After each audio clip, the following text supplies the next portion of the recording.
Doctor साहब लोग जितना समय लगाएंगे उतना पैसा मिलेगा, जितना देर नहीं प्रैक्टिस किए पैसा नहीं मिलेगा। तो आप आए हैं तो इसलिए आपका विशेष धन्यवाद। हमारे पिताजी डॉक्टर थे तो हमको मालूम है, पत्नी भी मेरी डॉक्टर है। तो आपसे मेरा अनुरोध है कि आज मिलने का कारण ये है कि आपके मन में अगर कोई सवाल है, आप 1.5-2 साल से अपनी व्यस्तता के बीच में, समाज की अपनी समझ के बीच में सुन रहे हैं कि कोई आदमी पैदल चल रहा है, कुछ बात कर रहा है राजनीति का, जिससे आपका कभी सरोकार यदा कदा होता है। उसको लेकर अगर आपके मन में कोई सवाल है, उसको लेकर अगर आप कोई सुझाव देना चाहते हैं, तो मोबाइल में देखे हैं 2 मिनट का रील आया, कुछ देखे, कुछ समझे, कुछ नहीं समझे। आपकी अपनी अवधारणा है 50 साल की कि समाज कैसे चलता है। नेताओं के बाद सबसे ज्यादा समाज से जो जुड़ा 2 वर्ग है, वो एक पुलिस प्रशासन वाले लोग हैं, एक वकील साहब लोग हैं और डॉक्टर हैं, जो समाज से सीधे तौर पर डेली सैकड़ों लोगों से आप 2-4 होते हैं। तो आपका अनुभव, आपके प्रश्न, आपकी शंकाएं, अगर आप उस पर कुछ बोलना बताना चाहते हैं तो आपसे सीखना भी चाहते हैं, और जो मैंने देखा, जो मैं करने का प्रयास कर रहा हूं, अगर उसको लेकर आप कुछ पूछना चाहते हैं तो वो भी बेझिझक होकर पूछिए। कड़वी बातें कहनी है तो वो भी जरूर कहिए। आप लोग तो दवा देने में माहिर हैं, तो डॉक्टर को पहले रोगी को कहते हैं भैया सुई लगेगा इस बार बहुत, लेकिन घाव है तो सुई तो लगाना पड़ेगा। तो कड़वी बात भी कहनी है तो उसमें हिचकिचाइए नहीं, जो सवाल करना चाहते हैं करिए। इसमें कई लोग नॉन डॉक्टर्स भी बैठे हुए हैं, आप भी अपना, चूंकि डॉक्टरों की संख्या ज्यादा है इसलिए डॉक्टरों को मैं कह रहा हूं, बाकी दूसरे लोग भी अपना सवाल कर सकते हैं। बहुत बहुत धन्यवाद। मुझे ये जानना है कि अगर आपकी सरकार आती है तो हेल्थ में किस तरह का व्यवस्था परिवर्तन आप करेंगे? क्योंकि कोई भी सरकार आ रही है, व्यवस्था तो वही है। एक मिनिस्टर होते हैं, उनके नीचे सेक्रेटरी होते हैं, उनके नीचे उनके जूनियर होते हैं और बाकी लोग होते हैं, तो व्यवस्था तो वही होती है। आप इसको कैसे चेंज करेंगे और कैसे इस व्यवस्था में बदलाव लाएंगे ताकि सुधार जो है निचले स्तर तक पहुंच पाए?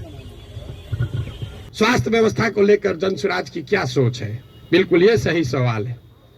सिर्फ स्वास्थ्य व्यवस्था को लेकर नहीं, 2 संकल्प जो जनसुराज में हम लोगों ने दिया है कि बिहार के हर पंचायत का, बिहार का नहीं, हर पंचायत का 8,500 पंचायतों का हम योजना बनवा रहे हैं, पैदल चल के, खुद जाकर देखकर।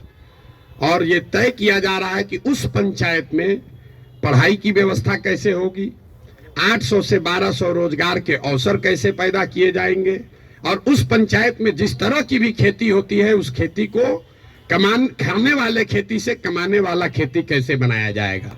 ये 8,500 कार्यक्रम, 8,500 डॉक्यूमेंट जारी करेंगे। आप में से ज्यादातर लोगों को पढ़ने का भी समय नहीं होगा, लेकिन 8,500 पंचायतों का अलग अलग योजना बनाकर जारी करेंगे चुनाव से पहले।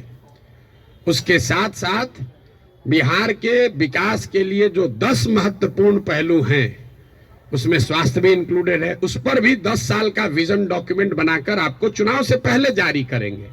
ये बताएंगे कि बिहार में स्वास्थ्य की व्यवस्था को कैसे सुधारा जाए। आप उसको पढ़िए, समझिए, कुछ योगदान देना है योगदान भी दीजिए, सुझाव भी दीजिए, और अगर ठीक लगे तो अच्छा तब अपनाइए, हमारे कहने पर मत जाइए। अब आप कहिएगा कि अभी काहे नहीं जारी किए हैं?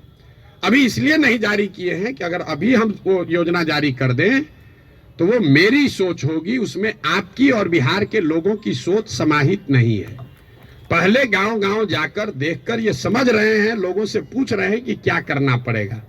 ज्यादातर आदमी कहेगा नया क्या देख लीजिएगा इसमें। हम आपको बता रहे हैं नया क्या देख लेंगे।